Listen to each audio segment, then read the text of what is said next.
ស្វាគមន៍មកកាន់វីដេអូជាងញ៉ាញ់បាទថ្ងៃនេះដែរខ្ញុំចង់បង្ហាញផ្ទះវេលាមួយដែលខ្ញុំកំពុងតែធ្វើបាទបងប្អូនឃើញផ្ទះនេះគឺចាប់អារម្មណ៍អត់បាទស្អាតអត់សម្រាប់ខ្ញុំអ្នកដែលធ្វើគឺ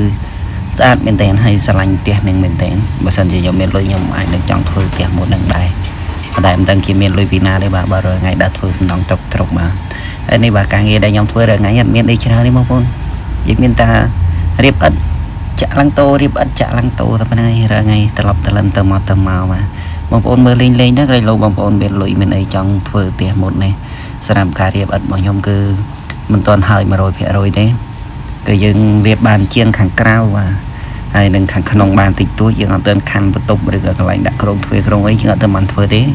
ខ្ញុំកំពុងតែរៀបចំចាប់ផ្ដើមធ្វើបាទហើយនេះគឺយើងខាងលើបាទសម្រាប់ខាងលើគឺយើងបានខាន់បន្ទប់ហើយយើងបានចាក់ឡើងតោហើយបានខ្លះដែរហើយប៉ុន្តែមិនទាន់ហើយដល់ 100% ទេកំពុងតែចាប់ផ្ដើមចាប់ខាន់បន្ទប់បាទគឺមានកន្លែងខ្លះក៏មូលកន្លែងខ្លះក៏កងបាទបងប្អូនឃើញម៉ូតបាទគឺថាស្អាតគួរសមដែរសម្រាប់ធ្វើម៉ូតនេះបាទគឺតាមម្ចាស់ផ្ទះគាត់កំងបានគាត់ចង់បាន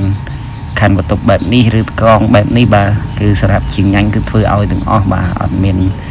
បបាអីទេបាទសំខាន់ឲ្យតាមចាស់ផ្ទះចង់បានគឺធ្វើតទៅបានឲ្យដូចចាស់ផ្ទះចង់បានចឹងហ្មងបាទអរគុណបងប្អូនអរគ្នាដែលចូលមកទស្សនាវីដេអូខ្ញុំបាទកុំភ្លេចជួយ Subscribe Channel YouTube ខ្ញុំម្នាក់មួយផងបាទហើយកុំភ្លេចជួយ Like វីដេអូខ្ញុំម្នាក់មួយផងដើម្បីឲ្យ YouTube រុញវីដេអូខ្ញុំឲ្យគេបានឃើញកាន់តែច្រើនបាទដើម្បីឲ្យឆាប់គ្រប់ម៉ោងដើម្បីខ្ញុំបានស្នើសុំរលួយនៅក្នុងវីដេអូរបស់ខ្ញុំនេះផងដែរបាទហើយអរគុណបងប្អូនអរគ្នាដែលស្រឡាញ់វីដេអូនេះបាទស្រឡាញ់ចូលចិត្តខ្ញុំបាទកុំភ្លេចជួយចុច Subscribe Channel YouTube របស់ខ្ញុំផងហើយខ្ញុំក៏មាន Facebook Page របស់ខ្ញុំដែរបាទសម្រាប់ Facebook Page របស់ខ្ញុំក៏ឈ្មោះដូចគ្នាជាមួយនឹង Channel YouTube នេះដែរបាទកុំភ្លេចជួយ Subscribe Channel ខ្ញុំម្នាក់មួយហើយក៏អរគុណបងប្អូនអរគ្នាបាទ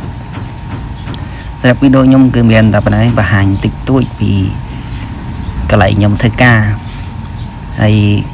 នេះបងប្អូនមើលលេងនេះបាទកន្លែងលោកបងប្អូនចាក់អារម្មណ៍ចង់ធ្វើអីមានលុយចង់ធ្វើអីបងប្អូនអាចបើសិនជាចង់ដឹងតម្លៃទៅជារៀបឥដ្ឋ1ការ៉េប្រមាណចាក់ប្លង់សេ1ការ៉េប្រមាណឬក៏តម្លៃអីបាទឥដ្ឋទិញគេម្ដុំប្រមាណស៊ីម៉ងមកបេប្រមាណនេះធ្វើមិនចំណេញធ្វើមិនខាតអីអាចភាសាមួយជាងញ៉ាញ់បានតែក៏មិនច្បាស់ 100% ដែរប៉ុន្តែអាចឲ្យបងប្អូនបានដឹងខ្លះពីចម្ងល់បងប្អូនដែលចង់សួរចង់នាំបាទសម្រាប់ជាងញ៉ាញ់អត់រឹកទេបាទគឺឆ្លើយតបទាំងអស់តែម្ដងបាទហើយវីដេអូជាងញ៉ាញ់ក៏មានតែប៉ុណ្្នឹងឯងបាទអរគុណច្រើនបងប្អូនទាំងអស់គ្នាដែលចូលមកទស្សនាវីដេអូរបស់ខ្ញុំជូនពរបងប្អូនទាំងអស់គ្នារកស៊ីទូទាមានបានសុខសប្បាយសំណាងល្អទាំងអស់គ្នាផងដែរបាទអរគុណច្រើនបាទ